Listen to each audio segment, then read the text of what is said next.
Hello student, अब आप घर बैठे ए टू जेड कंप्यूटर सीख सकते हैं, वो भी सर कुंदन के साथ। तो फ्रेंड, ऐसा है कि थोड़ा सा कॉपरेशन चाहिए, बस थोड़ा सा नॉइज वॉइस जो है आउटसाइड से आ जाता है। एक्चुअली होता क्या है कि एयरफोन से वीडियो बन रही है।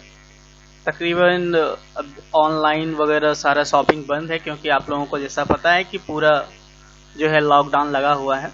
सो स्टूडेंट, जैसा कि इसलिए एयरफोन से वीडियो बनता है, बट आपका कॉपरेशन है कि थोड़ा सा झरझराहट है वीडियो में, बट आप लास्ट तक वीडियो देखिए, मजा आएगा। तो चलिए, सो स्टूडेंट फटाफट कंप्यूटर सीखते हैं। और आज हम आपके लिए लेकर के आए हुए हैं क्लास 9 का लेसन 3। सो आज हम लोग पढ़ेंगे जनरेशन ऑफ कंप्यूटर।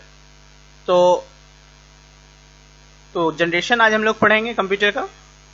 तो so student, computer of generation. So आप देखिए, तो हमारा चैनल का नाम है computeredu.kundan और क्लास 9 लेसन 3। तो चलिए स्टूडेंट फटाफट कंप्यूटर सीखते हैं। सो ऐसा है कि class lesson 1 lesson 2 already video बन चुके हैं, और आज आप लोगों को हम ये बताएंगे कि आप पढ़ चुके हैं कि क्या एबकस जानते हैं आप, Napier bones, Babbage engine, ENIAC engine और पास्केलिन एवं IBM PC, ये सब होता क्या है, और generation of computer, computer of generation, ये हम लोग आज सीखेंगे। तो चले बड़े चलो। प्राचीन काल में गणना के लिए मनुष्य पत्थर, उंगलियों या तिनकों का प्रयोग करते थे। तो स्टूडेंट, हम आपको बताना चाहेंगे कंप्यूटर एक संगणक है, यानी कैलकुलेशन डिवाइस है जो कैलकुलेट करती है। और कहने का मतलब है कि इसको संगणक हिंदी में बोला जाता है, यानी इसकी जो प्रक्रिया होती है गणना करने के लिए ही होती है विशेष रूप से। बट आपको यहाँ पे बताया जा रहा है थोड़ा प्राचीन काल के बाद को लेकर के हम लोग चले गए कि प्राचीन काल में गणना जो मनुष्य करते थे वो कैसे करते थे, उंगलियों पे या पत्थर पे लाइन खींच के या तिनकों का प्रयोग किया करते थे। मगर आज के जनरेशन में कैसे हम लोग वहां से यहाँ तक कैसे पहुंचे, वो सब चीजों के बारे में आज हम लोग सीखेंगे। तो समय के साथ साथ ऐसे उपकरणों की आवश्यकता अनुभव की जाने लगी जो जटिल से जटिल गणनाएं कम समय में करने में सक्षम हो। तो आइए, तो सबसे पहले जो आया स्टूडेंट वो आया अबकस। जो आप देख रहे हैं ये अबकस मशीन है।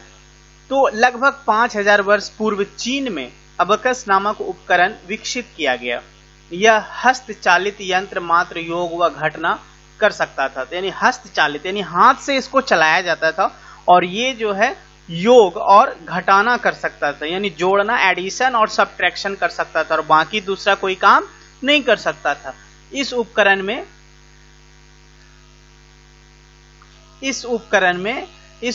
में लकड़ी से बने फ्रेम में तार और मोती लगे हुए थे। आप देख सकते हैं स्टूडेंट कि इस तरीके से एक तार और इसमें गोल गोल रोलिंग लगा हुआ है ना। सो स्टूडेंट, इस तरीके से रोलिंग लगा हुआ है। चलिए, अब है नेपियर बोन्स।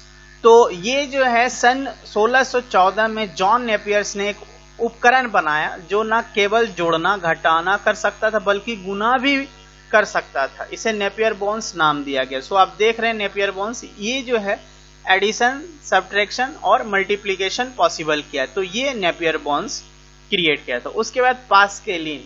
तो ये देख रहे हैं हारमोनियम टाइप से, ये पास्केलिन है। सन 1642 में ब्लेज पास्कल ने इस उपकरण का आविष्कार किया। यह केवल जोड़ना घटाना कर सकता था। पास्कल ने रैचेट डिवाइस का प्रयोग किया था, जिसे आज भी स्कूटर और स्पीडोमीटर, बिजली के मीटर, पेट्रोल पंप आदि जगहों पे प्रयोग किया जाता है। सो इस तरीके का आप घड़ी के जैसा होता है, इस तरीके का, इस तरह से घूमता है ना सर। तो इस तरह का जो कांटा रहता है ऐसे घटते बढ़ते रहता है। तो सो स्टूडेंट, ये पास्केलिन ने ही डिवाइस आविष्कार किया था, जो आप देखते हैं पेट्रोल पंप, स्कूटर, बिजली मीटर, ये सब सारा। उसके बाद स्टूडेंट एनालिटिकल इंजन आया। सन 1833 में अंग्रेज गणित चार्ल्स बेबेज ने इस इंजन का आविष्कार किया। इस इंजन ने आधुनिक कंप्यूटर की नींव रखी। चार्ल्स बेबेज को कंप्यूटर का जन्मदाता कहा जाता है। तो आप लोगों को पता चल गया स्टूडेंट, ये जो एनालिटिकल इंजन है और इसको बनाने वाले चार्ल्स बेबेज हैं, जो इसको आपको याद रखना है। आइए, उसके बाद आया पंच कार्ड। तो ये है जोसेफ मैरी जैकार्ड ने पंच कार्ड द्वारा गणना करने की तकनीक का आविष्कार किया। उन्होंने सिद्ध कर दिया कि डाटा एवं कार्ड पर बने गए छिद्रों में भी संचित किया जा सकता है। सो आप देख रहे हैं ये पंच कार्ड है। उसके बाद मार्क 1, ये मार्क क्या है? सन 1940 में हरमन हालरिथ द्वारा संस्थापित संस्था IBM, तो किसने है?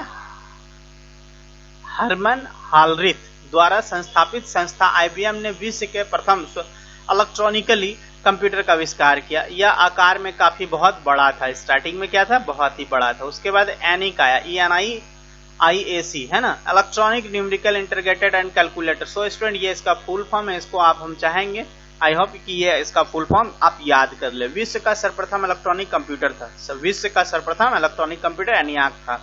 यह अन्य कंप्यूटरों से भी कहीं ज्यादा तेजी से गणना करता था। इसके आविष्कार ने कंप्यूटर की दुनिया में धूम मचा दी।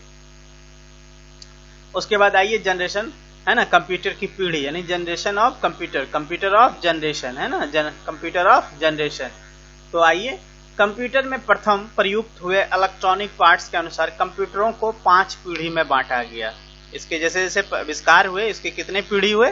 5। तो प्रथम पीढ़ी में क्या हुआ आइए देखिए। सन 1940 से 1955 के बीच कंप्यूटर पहली पीढ़ी के कंप्यूटर कहलाए। कब से कब तक? 1940 से 1955 के बीच कंप्यूटर पहली पीढ़ी के कंप्यूटर कहलाए। ये सब ईस्वी सो स्टूडेंट आप याद रखेंगे, क्लियर। उसके बाद ENIAC पहला समान प्रयोजन वाला इलेक्ट्रॉनिक कंप्यूटर था। इसका निर्माण जॉन मैकेल और J. Eckert ने किया था, ये भी याद रखेंगे आप स्टूडेंट, इसको जरूर लिखेंगे। फर्स्ट आपसे हो सकता है कि एग्जामिनेशन में आए कि फर्स्ट जनरेशन कब से कब हुआ था और किसने किया था और क्या यूज हुआ था, ये बहुत ज्यादा मायने रखता है। तो आइए पहली पीढ़ी की कंप्यूटर की क्या विशेषता थी? इन्हें लगाने में कम से कम 50 गुना 50 फीट की जगह की आवश्यकता थी। यह आकार में बहुत बड़े थे। ये भारी होने के कारण एक स्थान से दूसरे स्थान तक आसानी से कहीं नहीं। जो पहला कंप्यूटर जिस समय बना था वो 50 × 50 फीट का घर होना चाहिए, यानी बहुत बड़ा हॉल सोचिए, उसमें पूरा कंप्यूटर रखा जाता था और जहां पे कंप्यूटर रखा गया वो वहां से कहीं हिल नहीं सकता था। समझिए कि चिमनी भट्ठा है वो। ये बहुत महंगे थे, इनकी गति बहुत धीमी थी, इनमें बिजली की खपत बहुत ज्यादा होती थी, इनके संचय करने की क्षमता भी बहुत कम थी, यानी स्टोर करने की कैपेसिटी भी बहुत कम था। इसमें विशाल इलेक्ट्रॉनिक वैक्यूम ट्यूब्स का प्रयोग किया जाता था, जल्द ही वो गर्म हो जाते थे। उसके बाद है दूसरी पीढ़ी की कंप्यूटर की क्या विशेषता है? सन 1948 में अमेरिका में ट्रांजिस्टरों का आविष्कार हुआ। अब नए कंप्यूटर में वैक्यूम ट्यूब्स के स्थान ट्रांजिस्टर लगाया गया, यानी फर्स्ट जनरेशन में वैक्यूम ट्यूब्स का आविष्कार हुआ और सेकेंड जनरेशन में ट्रांजिस्टर। ये कंप्यूटर छोटे थे, वह तीव्र से कार्य करते थे। IBM 1620, IBM 1401, IBM 1790, Philco 2000 आदि दूसरी पीढ़ी के कंप्यूटर थे। ये सब कंप्यूटर के नाम है स्टूडेंट, क्लियर। दूसरी पीढ़ी के कंप्यूटर की क्या विशेषता रही? आकार, वजन, कीमत और तरह से यह कंप्यूटर पहली पीढ़ी से बेहतर थे। यानी जो पहला पीढ़ी में जो ज्यादा सारा फैसिलिटी वो था आपका ज्यादा बड़ा था और गर्म हो जाता था और बहुत महंगे थे, भारी थे, तो उससे थोड़ा सा जो है ये बेहतर हुआ। इन्हें आसानी से एक स्थान से दूसरे स्थान पर ले लाया जा सकता था। ये विश्वसनीय थे और सही परिणाम देते थे और इनमें असेंबली लैंग्वेज का भी प्रयोग होता था। अब आइए तीसरी पीढ़ी के बारे में जानते हैं, यानी थर्ड जनरेशन कंप्यूटर का। तीसरी पीढ़ी के कंप्यूटरों में इंटीग्रेटेड सर्किट यानी IC का आविष्कार हुआ। जहां पे ट्रांजिस्टर यूज होते थे वहां पे अब क्या यूज हुआ? IC का प्रयोग 1964 में IC यानी चिप द्वारा निर्मित कंप्यूटर तीसरी पीढ़ी के कंप्यूटर कहलाए।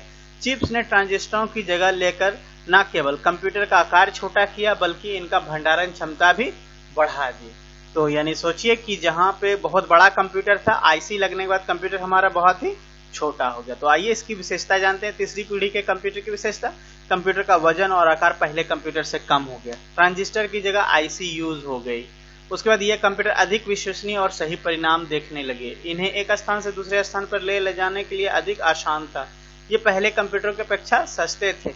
उसके बाद फोर्टॉन, कोबोल, बेसिक आदि कंप्यूटर भाषा इन कंप्यूटर प्रोग्रामों में की जाने लगी। अब आइए चौथी पीढ़ी। तो चौथी पीढ़ी 1970 के बाद बने कंप्यूटर चौथी पीढ़ी के कंप्यूटर कहलाए। इस पीढ़ी के कंप्यूटरों में सिलिकॉन चिप पर माइक्रो प्रोसेसर का प्रयोग किया गया। कंप्यूटर में होने वाली सभी तार्किक प्रक्रिया माइक्रो प्रोसेसर में होती है। यह कंप्यूटर के सीपीयू की तरह काम करता है। माइक्रो प्रोसेसर काले भूरे रंग के बिस्किट जैसे आकार के होते हैं। IBM PC चौथी पीढ़ी के कंप्यूटर हैं। उसके बाद चौथी पीढ़ी में जो है क्या क्या आविष्कार हुआ। इन कंप्यूटर का आकार पहले से ही बहुत कम हो गया। कंप्यूटर की कार्य क्षमता पहले से बढ़ गई। यह कंप्यूटर अधिक सक्षम और आकार में काफी छोटे हो गए। यह विश्वसनीय सही परिणाम देने वाले इन्हें आसानी से इधर उधर ले जाया जा सकता था। इन्हें आंकड़े संचित करने की क्षमता पहले से कहीं अधिक हो गई।